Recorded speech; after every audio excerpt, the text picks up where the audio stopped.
Everyone, my name is Natalie Ledwell, and this is the Inspiration Show. Today on the show, we have a very interesting topic to talk about, and that is called post-traumatic growth. It's not a term that I've heard before, but it's something that is really quite interesting. And I'm talking to the author of a new book called Bouncing Forward, Michaela Haas. So, how are you, Michaela? I'm doing great. Thank you so much for having me on the Inspiration Show. Yeah, it's such a joy to have you here. Now, your book is amazing. No, You've thank you. actually interviewed some incredible icons of our time. And post-traumatic growth is, like I said, it's something I haven't really heard of before. But I tell you, there's something really interesting. I was at one of my ATL meetings a few weeks ago, and Doreen Virtue was doing one of the talks, and she was talking about how was it her? Yeah, it was her. Talking about how, with post-traumatic stress or post-traumatic, that they used to think there was just one form of it. Now they realize there's about 20,000 different forms of it. Yes. And that all of us at some varying degrees or levels are suffering at some point if we've had something dramatic or traumatic happening in our lives. So that's why I'm really interested in getting into this topic today. But before we do that, why don't I get you just to tell us your story and how you got to writing this amazing book? Well, I really wrote it because everybody knows about PTSD, post-traumatic stress disorder, and hardly anybody has heard of post-traumatic growth. And in a way, the idea that we can grow out of difficulties is as old as the Bible. It's in the Bible. Jesus' story is a story of post-traumatic growth. Buddha's story is a story of post-traumatic growth. Hollywood knows about it. Batman is an example of post-traumatic growth. But what we see now is that there's actually a science behind it, and we learn every week there's new information how we can make it through adversities. And that's not just the big traumas like the war in Iraq or being diagnosed with a life-threatening illness, but everyday traumas that we all go through, like a divorce or losing a loved one or struggling with a non-life-threatening illness. So that's really what I was interested in when I became very ill in my 20s. So I'm a reporter, I'm a journalist, I'm a coach, and in your 20s, that's the time when you're supposed to be on top of the world and be active and do things, right? And I got an illness when I was studying in Nepal in Asia, and I couldn't do anything anymore. And I was not resilient, and I did fall apart. And it was so shocking to me that my body just would not obey and would not move. And so that's really where I started exploring, well, how do other people who have experienced much worse things than I was going through, how do they climb out of that abyss, and what helps people? And so I've talked to Maya Angelou, who I've always admired, to Temple Grandin, the autistic pioneer, and to people from all walks of life, soldiers, artists, a paralyzed surfer in California who now runs the biggest nonprofit for handicapped surfers, and people like that who have taken that hardship that happened to them and transformed it into new perspective. Yeah, I know. I can't imagine. I mean, you got the opportunity to speak to Maya Angelou before she transitioned, which is a gift in 6 months itself. before we lost her, yes. Yeah. So tell me a little bit about her story in the book and what was her journey. So Maya Angelou's life is really a course book in post-traumatic growth because she experienced violence when she was very young. She was raped at 8 years old. And for 5 years after that, she did not speak. And it was finally the encouragement of her grandma and the elders in her community that encouraged her to speak.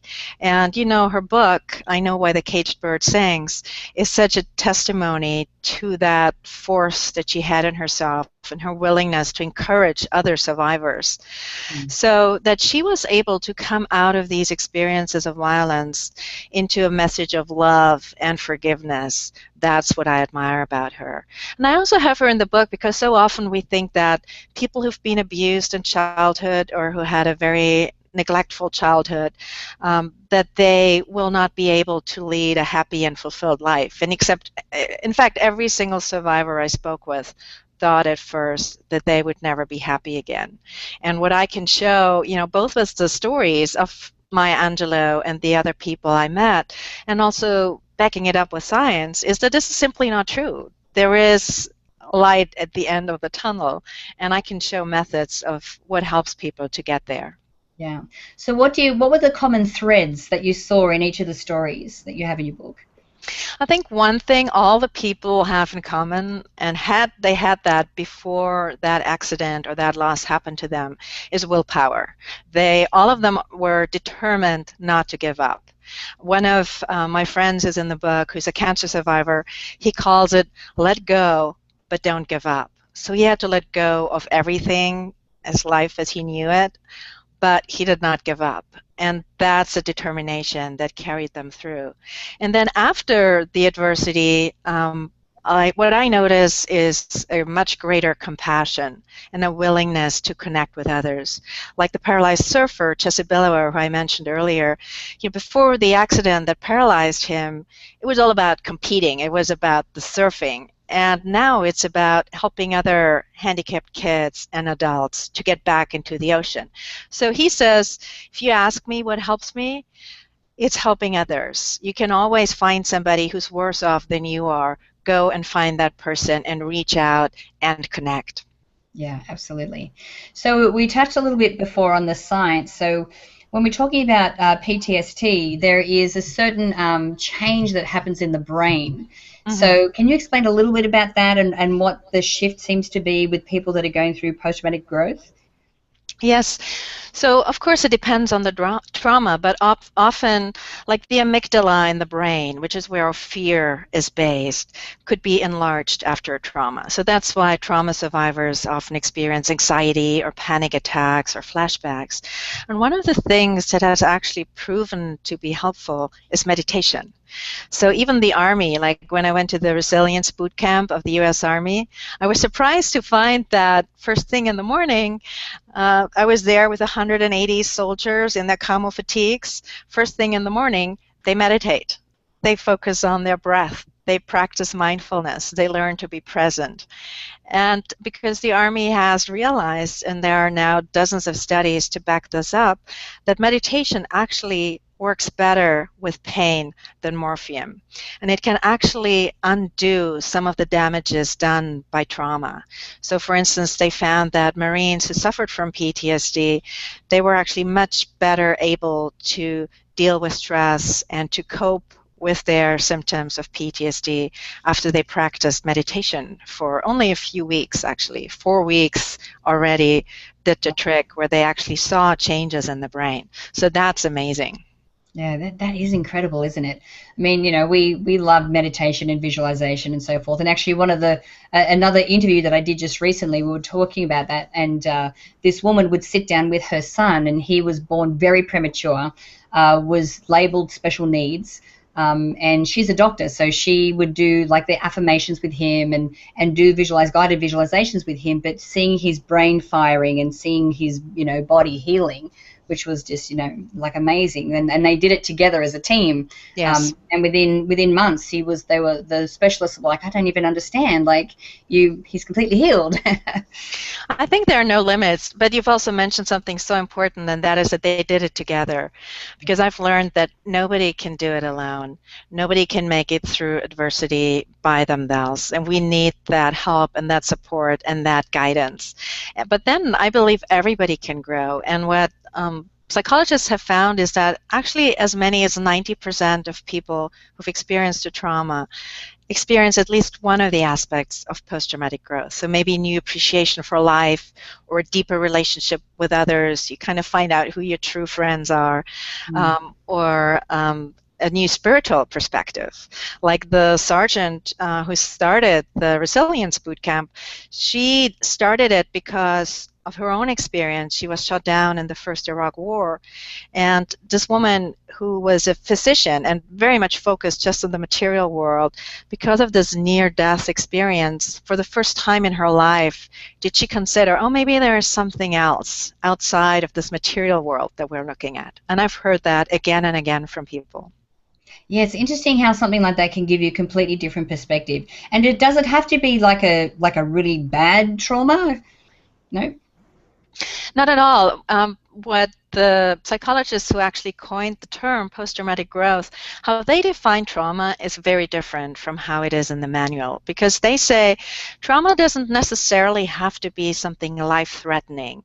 It's something that pulls the rug out from under you, that rocks your core belief. It's something that you can't believe is happening.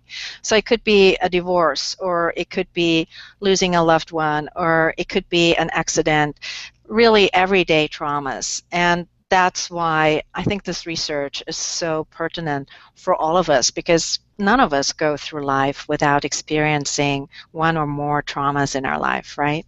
Yeah, absolutely. I mean, and there's always something. And, and the thing is, we can very easily just curl up in a ball, or, choose to shield ourselves from disappointment. This has been coming up a lot for me lately. I think I'm going to write a blog post about it. But what we do as human beings just to avoid disappointment. Yes, exactly. I have this quote by Thomas Merton that I put in Bouncing Forward that I love, and he says, what most people don't realize is the more you try to avoid suffering, the more you're going to suffer. And the Buddha called it a second arrow. There's something that happens that's painful, and then we stick a second arrow into it and churn it in the wound, because that's the despair and the anger and the frustration that we put on top of it. And that's something I think to work with and to look at it, because now we know that trauma isn't really exactly what happens to us, but how we respond to it is really crucial and makes all the difference. Yeah, absolutely. So was there an interview that you did for this book that was something that really surprised you? Honestly, all of them, but maybe what surprised me the most was Jesse Billower, the surfer, because he was 17 when this accident happened, when the wave crashed him into the sandbar. And the Serenity Prayer, right? Yeah. Grant me the serenity to accept the things I can't change. And that he was able at 17 years old to accept the fact, okay, I won't be able to walk again, but I can surf. So he actually surfs lying down. He balances on the board with his elbows. That meeting him really gave me a lot of courage and inspiration. Yeah, absolutely. And I'm assuming that all of these people, went through a dark night of the soul. It wasn't like they just instantly clicked on the switch and go, okay, this is it, everything's awesome. So that if someone that's watching the show right now is, has suffered from a trauma or gone through a really difficult situation, that if you are feeling, bad and sorry for yourself or whatever, that's normal. Absolutely. Post-traumatic growth does not mean not to take the wound seriously. It means the first step is to tend to the wound and to acknowledge the pain. And unfortunately, there's no way around the tunnel. We cannot drink around it, we cannot choose around it, we cannot detour it, we have to go through the tunnel. But I think what these survivors do is they can shine a light. But I was relieved to find out that the science of post-traumatic growth, it's not just positive thinking, it's not just a clap on the back, it's not a grin and bear approach, is dig deep. You have to look at this. And actually the worst thing we can do with our pain and our wounds is not to acknowledge it, because then it will pop up in unexpected places. And what wasn't really clear to me before the research was that the step to growing out of trauma or out of adversity is to acknowledge it to at least one other person. We have to express it. We have to talk about it. We have to find our tribe of supporters. Otherwise, we're not creating the ground for growth. Absolutely. And one person I need to ask you about, because I absolutely love her story, is Temple Grandin. Oh, yeah. Yeah. I think she's honestly the most brilliant woman I ever met. I got to interview her 3 times. And this, she has written her own books, but in Bouncing Forward, I look at her story from a little bit of a different angle, because I was wondering about, she suffered from severe panic attacks and anxiety, and I wanted to know, how did she make it through that? Because now she travels worldwide, she speaks at conferences, she's at busy airports, and all of that as a child, she was diagnosed as severely autistic. And so that's where we actually talk about the brain and how she retrained the parts of her brain that didn't work so well. And until a few years ago, people thought that the development of the brain was finished when we become adults. And now we know that at any stage of our life, at any age, we can create new pathways in our brain. And that's exactly what she did. And that's why I think her story and her experience and how she worked at reprogramming her brain to do things that didn't come naturally to her, that's, I think, where her story is really inspiring. Yeah, because that's the thing with autism. It's not like these like autistic people are stupid by any means of the imagination. They're very intelligent people. It's just their brains work differently. And for her, they work differently. You know, she was diagnosed as severely brain damaged as a 3-year-old, and the psychiatrist told her parents to put her into a mental institution. And she says, I wouldn't be here if they had done that. And instead, her mother hired speech therapists and worked with her. And to me, she is an example of somebody who started out with under the worst circumstances, against all odds, and through both her own efforts and the support of her mom and the therapists, she made it to be one of she's a best-selling author. She's one of the most well-known animal behavior specialists, and she's just a wonderful, delightful person. Yeah, awesome. So, Michaela, thank you so much for joining me. This has gone very quickly today. So if people want to connect with you and get their hands on the book, which everyone, I highly recommend that you do that, where can we send them to get Thank you so much. The book is called Bouncing Forward, Transforming Bad Breaks into Breakthroughs. You can find it everywhere books are sold, and I have more information on my website, michaelahaas.com, michaelahaas.com. I have videos of the surfing and all kinds of interesting resources there. Awesome. Thanks again, Michaela. Thank you, Natalie. Yeah, welcome. Now, I encourage you to share this video. You can do that by clicking the Facebook and the Twitter share buttons on this page. Don't forget to click on the banner, whether it's to the side or underneath the video, so you can go straight through to Michaela's website and grab a copy of that book. And make sure that you leave your email if you haven't done so already, so I can send you the Manifesting with the Masters video e-course. So until next time, remember to live large, choose courageously, and love without limits. We'll see you soon.